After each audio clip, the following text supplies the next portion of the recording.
आखिर 2 दिन गुजरने के बाद पाकिस्तान तहरीक इंसाफ ने मोहम्मद ज़ुबैर साहब के स्टेटमेंट के ऊपर अपना बयान जारी किया है। अच्छा, पाकिस्तान तहरीक इंसाफ इस चीज़ को बहुत फॉर ग्रांटेड ले रही है या पाकिस्तान तहरीक इंसाफ अभी इस मामले में पढ़ना नहीं चाहती? लेकिन जो स्टेटमेंट है वो पाकिस्तान तहरीक इंसाफ के जो इंफॉर्मेशन सेक्रेटरी है उनका है, तर्जुमान जो है उनका है।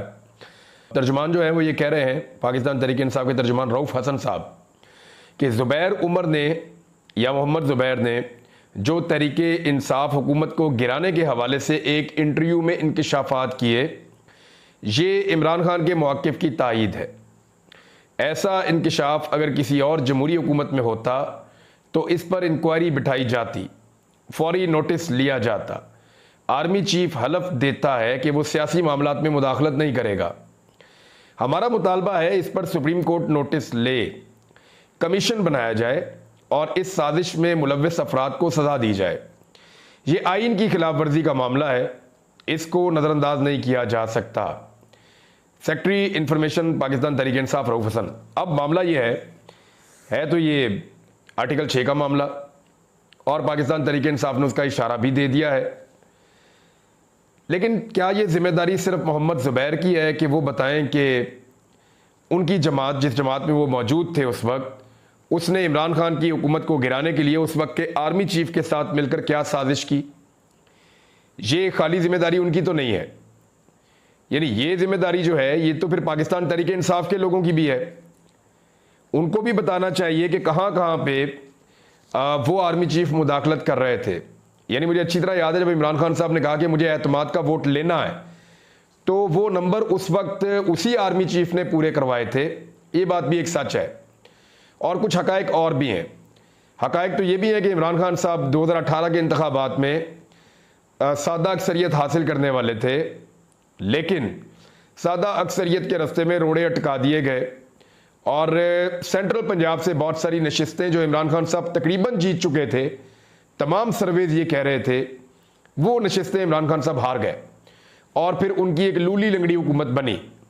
जनरल बाजवा, अब ये कोई ढकी छुपी बात नहीं है, बहुत सारे लोग ये बता चुके हैं। शहबाज शरीफ ने अपने मुंह से भी कह दिया कि मुझे तो कह दिया गया था एस्टेब्लिशमेंट की जानिब से आप जाके अपनी काबीना तैयार करें।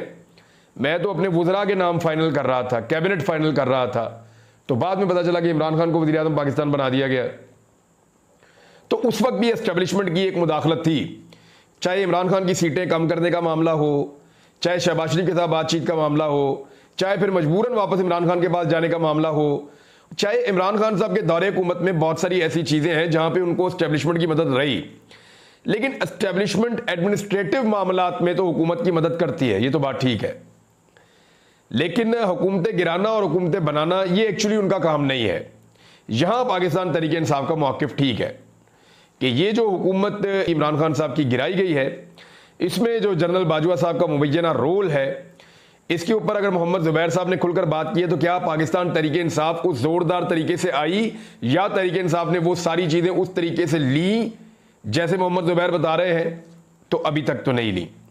अभी तो सिर्फ एक स्टेटमेंट आया पाकिस्तान तहरीक इंसाफ का। इस चीज़ को हम नज़र में इसलिए रखेंगे क्योंकि ये वो सेम टाइम था जिस वक्त नवाज शरीफ और मरीम नवाज एक मुज़ामती बयानियाँ बना रहे थे और चला रहे थे।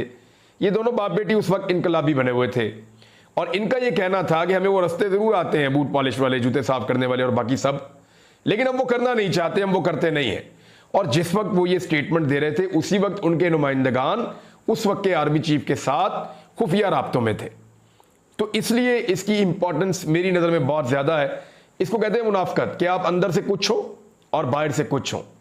यानी आप बाहर निकल के कहें मैं बहुत बड़ा पहलवान हूँ और अंदर घुसते ही आप पैरों में गिर जाएं। तो ये बहुत बड़ा फ़र्क है और ये मरीम नवाज ने और नवाज शरीफ ने इस मुल्क में किया है। बहरहाल ये पाकिस्तान तहरीक इंसाफ ने इसके ऊपर अभी मौक़िफ़ लेना है कि वो क्या मौक़िफ़ लेते हैं। लेकिन एक और बड़ी खबर है और आप हैरान हो जाएंगे, ऐसे पहले होता नहीं देखा हमने जमहूरी हुकूमतों में।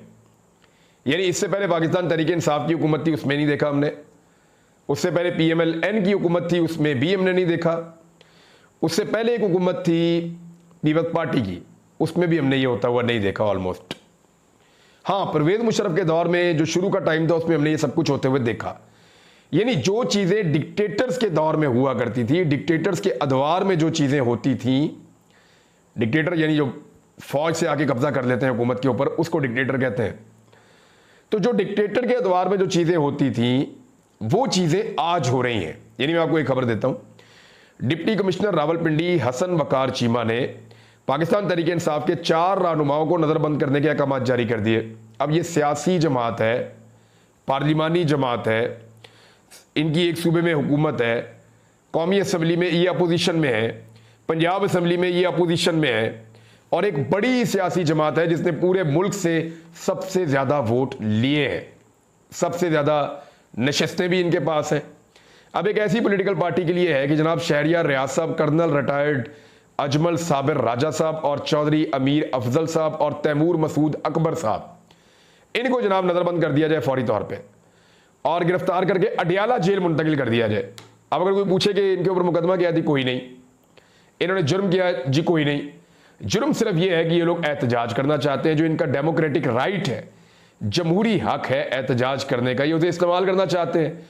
और मौजूदा हुकूमत जो है वो फसाइयत और जबर के हथकंडे अपनाती है और डिक्टेटर्स की तरह डील करती है चीज़ों के साथ। अगर इन चीज़ों का फ़र्ज़ कीजिए सामना करना पड़ जाए PMLN को, आज PMLN अपोजिशन में हो और हर शहर में उनके बंदों के नाम डाल दिए जाए, जनाब इनको उठाएं और जेलों में बंद कर दें बगैर मुकदमात के, तो फिर PMLN को कैसा लगेगा? यानी उस वक्त तो ये बहुत शोर मचाएंगे, हमारे बहुत सारे सहाफ़ी हैं वो रोला डाल देंगे, लेकिन आज इसके ऊपर बात कोई नहीं करता। मुझे हैरत होती है, पाकिस्तान तहरीक इंसाफ के खिलाफ जब भी कुछ होता है तो ज़्यादा बातचीत नहीं की जाती, क्योंकि इस वक्त तहरीक इंसाफ पाकिस्तान में ज़ेर अताब है। चाहे एस्टेब्लिशमेंट हो उसके ज़ेर अताब है, जो हुकूमतें हैं उनके ज़ेर अताब है, बहुत सारे जो स्टेक होल्डर्स हैं उनके ज़ेर अताब है, लेकिन जो पाकिस्तान की पब्लिक है वो इस वक्त पाकिस्तान तहरीक इंसाफ के साथ खड़ी है और बड़ी ताकत के साथ खड़ी है। हमने 8 फरवरी को उसका एक मुजाहरा देखा भी। अब ये है कि ये क्योंकि एक पैदल मार्च करना था अरकान असम्बली ने, और उन्होंने कहा जी कि हम इलेक्शन कमीशन के दफ्तर तक जाएंगे, तो फिर ये फैसला सामने आ गया। बहरहाल अच्छी बात यह है कि तहरीक इंसाफ के लोग बिल आखिर बड़ी देर के बाद निकले और निकलकर उन्होंने अपने लीडर के लिए आवाज़ उठाई और अपने हक के लिए उन्होंने जमहूरी अंदाज में आवाज़ उठाई है। पाकिस्तान तहरीक इंसाफ ने उमर अयूब की क़यादत में पार्लियामेंट हाउस के बाहर एहतजाज किया। PTI अरकान पार्लियामेंट से इलेक्शन कमीशन तक उन्होंने मार्च किया और पार्लियामेंट से लेकर वहां तक वो गए। पुलिस ने इलेक्शन कमीशन जाने वाले रास्ते बंद कर दिए और अरकान को इलेक्शन कमीशन के बाहर शार दस्तूर पर रोक दिया। इलेक्शन कमीशन के बाहर पाकिस्तान तहरीक इंसाफ की जो पार्लियामेंटेरियन है उन्होंने नारे लगाए। तो अब ये जो है वो AC वाले कमरों से निकलकर, क्योंकि अवाम ने इनको बड़ी गैरत दिलाई जब उन्होंने देखा इमरान खान साहब किस तरह के छोटे से कमरे में पड़े हुए हैं, जब उन्होंने देखा कि इमरान खान साहब कह रहे हैं कि जी जब ये पंखा बंद हो जाता है तो मेरा कमरा तो ऐसे हो जाता है जैसे एक ओवन है, तो जब इस तरह की चीज़ें इमरान खान साहब की तरफ सामने आई तो 2-3 दिन से बड़ी गैरत दिला रहे हैं पाकिस्तान तहरीक इंसाफ के जो वर्कर्स हैं वो उन लोगों को जो इमरान खान के नाम का वोट लेकर असम्बली में बैठे हैं। बहरहाल ये बाहर निकले, इन्होंने कोई मुतालबात किए। मुतालबात ये है कि चीफ इलेक्शन कमिश्नर जो है ये मुस्ताफ़ी हो जाए। ये मुतालबा इनका बहुत पुराना है और ये मुतालबा करते जाएंगे, वो इस्तीफ़ा नहीं देंगे और एक के बाद एक सीट इनको हराते जाएंगे।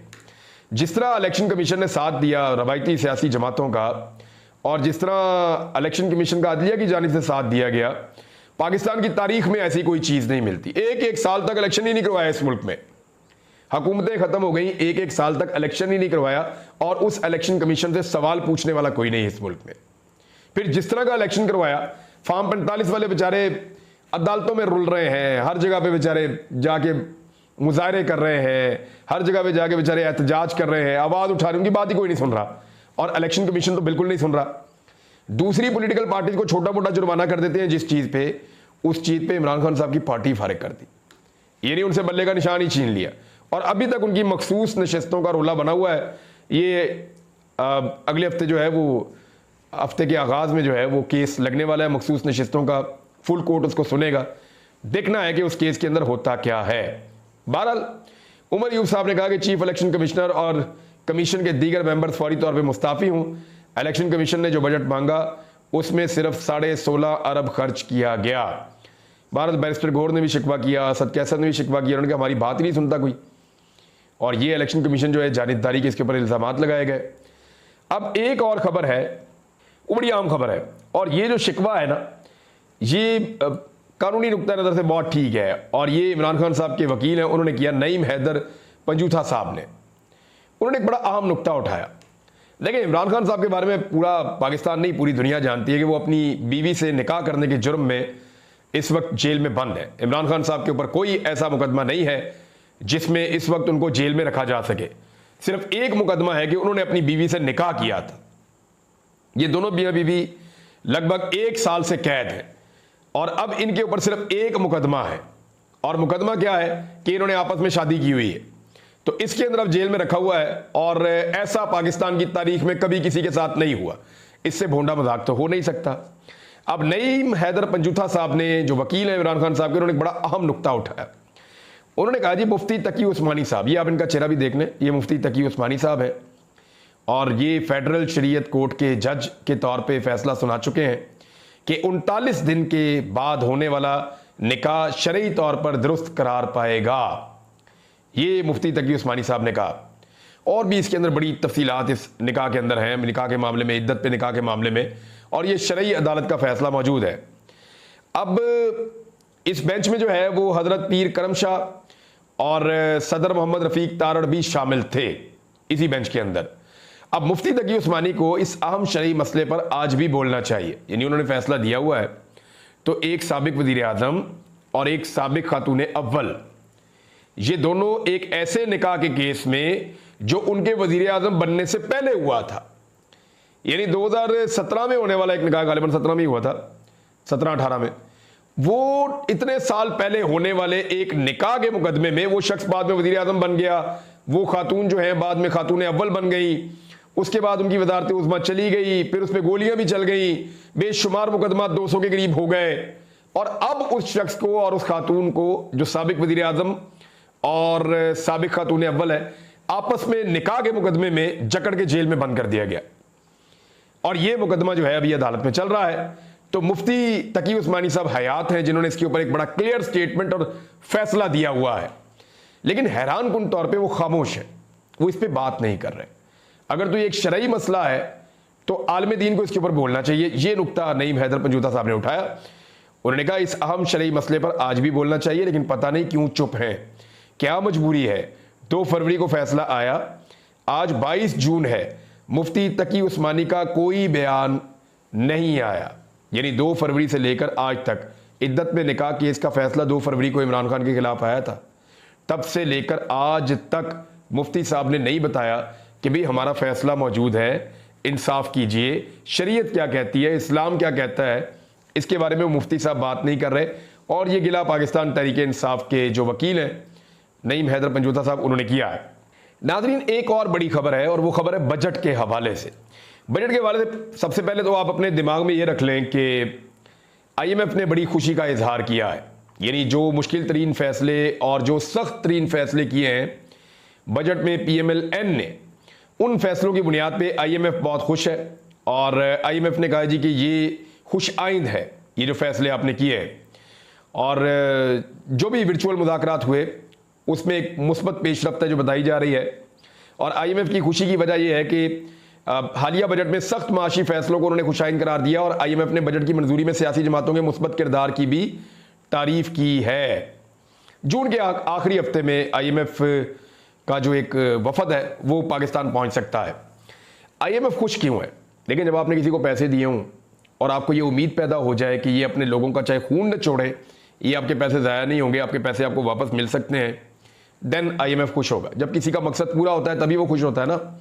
आपको मगरबी ममालिक पैसे दे रहे हैं और आप अपने पब्लिक के ऊपर बोझ डालते चले जा रहे हैं, बजाय इसके कि आप इस्लाहात करते, बजाय इसके कि आप पाकिस्तान में महंगाई को कम करते। जिन दावों के साथ ये हुकूमत आई उन सारे दावों को उल्टा कर रख दिया। ये आज मैं पढ़ रहा था, जुनेद अकबर साहब ने कहा, और उन्होंने बड़ी सीरियस बात की, पार्लियामेंटेरियन है। उन्होंने कहा जी जिसने 300 यूनिट तक बिजली मुफ्त देनी थी जिस हुकूमत ने, उन्होंने 350% तक बिजली की कीमत बढ़ा दी है, यानी 300 यूनिट तक मुफ्त बिजली देने का इन्होंने दावा और वादा किया था पीपल्स पार्टी ने और PMLN ने, और बार बार किया था। और आज जब इनकी हुकूमत आई है तो इन्होंने 350% तक बिजली की कीमत बढ़ा दी है। ये एक अफसोसनाक चीज है। अच्छा, IMF तो खुश हो गया है, और IMF को पता है कि ये बजट भी पास हो जाएगा। यानी बजट में नून लीग की जो हुकूमत है वो बहुत गैर संजीदा है, और उसकी एक मिसाल ये है कि वुज़रा आ ही नहीं रहे। बजट का सेशन चल रहा है, तकारीर हो रही हैं, वुज़रा नहीं आ रहे। उसमें मस्ती खेल साहब ने जो है वो बड़े अजीबोगरीब रिमार्क्स भी दिए ख्वाजा आसिफ साहब के बारे में, और ख्वाजा आसिफ साहब खुद भी इसी किस्म के रिमार्क्स दिया करते हैं हमेशा असेंबली में। इसी तरह की जुबानी बातें वो करते हैं जिस तरह की बात आज ख्वाजा आसिफ साहब को सुननी पड़ी है। मेरे ख्याल में दोनों तरफ से ऐसी बातें नहीं होनी चाहिए, ये नामुनासिब है। हाँ, इसको अच्छे अल्फाज में कहा जा सकता था कि ख्वाजा आसिफ साहब हम तो मैंडेट लेकर आए हैं और आप जो है वो किसी का मिन्नत तरला करके या आप किसी की खुशामद करके आए हैं। वो जो लफ्ज़ इस्तेमाल किए वो मुनासिब नहीं थे और ऐसे अल्फाज का इस्तेमाल नहीं होना चाहिए। बहरहाल मस्ती खेल साहब इस सेशन के लिए तो बाहर हो गए हैं। अब आप ये देखें कि हुकूमती वज़रा जो है वो दिलचस्पी नहीं दिखा रहे बजट में। क्यों नहीं दिखा रहे? क्योंकि उन्हें ये पता है कि ये बजट पास हो जाएगा। फैसल वाडा ने एक दावा किया है और ठीक दावा किया है। उन्होंने कहा जी ये बजट भी डंके की चोट पे पास हो जाएगा, जो मर्जी कोई कर ले। दूसरा उन्होंने ये कहा कि प्राइवेटाइजेशन जो है इस मुल्क में वो भी डंके की चोट पे हो जाएगी, जो मर्जी कोई कर ले। पीपल्स पार्टी के बारे में उनसे सवाल किया गया तो वो पीपल्स पार्टी तो सबको पता है, जिस पीपल्स पार्टी ने फैसल वाडा को वोट देकर सेनेटर बना दिया, उस पीपल्स पार्टी की क्या औकात है कि वो बजट के अंदर मदद ना करे। यानी जो उन्होंने बजट के इजलास के बाइकआउट का फैसला किया था वो पीपल्स पार्टी ने वापस ले लिया है और वापस लेना ही था। लेकिन जो अपोजिशन है इस वक्त पाकिस्तान तहरीक इंसाफ की, वो तो तकरीबन बेज़रर है, वो तो काम कर नहीं पा रही। जो अपोजिशन का एक रोल होता है, टेक्निकली वो चीज़ों के ऊपर ग्रिप करते हैं, तैयारी करके आते हैं, हर चीज़ के ऊपर लड़ाई करते हैं, एक एक इशू के ऊपर जो है वो नज़र रखते हैं, वो अपोजिशन काम नहीं कर पा रही। एहतजाज ये नहीं कर पा रहे, सेशन के अंदर ये मुकाबला नहीं कर पा रहे, तो एक नालायक अपोजिशन इस वक्त चल रही है पाकिस्तान तहरीक इंसाफ की जानिब से। और जो बाकी इत्तेहादी हुकूमत में बैठे हुए हैं वो सारे के सारे जो हैं वो बिल्कुल वो उनको जोड़ा हुआ है सबको। एक एस्टेब्लिशमेंट की गोंद है या आप समझ लें एल्फी है, उसके साथ ये सारे जुड़े हुए हैं। और जब तक इन सबको इमरान खान से खतरा है, ये एक दूसरे का साथ कभी छोड़ेंगे भी नहीं, क्योंकि इमरान खान साहब की मकबूलियत से इन सबको खतरा है। तो नाज़रीन, बजट तो पास हो जाएगा, लेकिन बजट के बाद जो 2 महीनों में सूरत हाल सामने आएगी, क्या वो एक तहरीक की तरफ जाएगी, इस पर हम बात करेंगे। और एक और चीज़ कि नैब में बहुत सारे लोग मुस्तफ़ीद हो गए हैं इनके हवाले से, और एक बहुत बड़ा स्कैम है कि पाकिस्तान के असासे कैसे बिकते हैं। एक असासे के ऊपर हमने की है थोड़ी सी रिसर्च और उसमें मदद की है कुछ पार्लियामेंटेरियन ने भी, और कुछ डाटा हमने इकट्ठा किया, कुछ और जगहों से भी डाटा लिया, कुछ पुराना डाटा भी है। इन सारी चीज़ों को इकट्ठा करके अगले वीलॉग में देखते हैं कि एक्चुअली पाकिस्तान जो है उसके असासे फ़रोख्त होने का पाकिस्तान को फ़ायदा है या नुकसान है। अब तक लेते हैं, अपना ख्याल रखिएगा, अपने चैनल का भी। अल्लाह हाफ़िज़।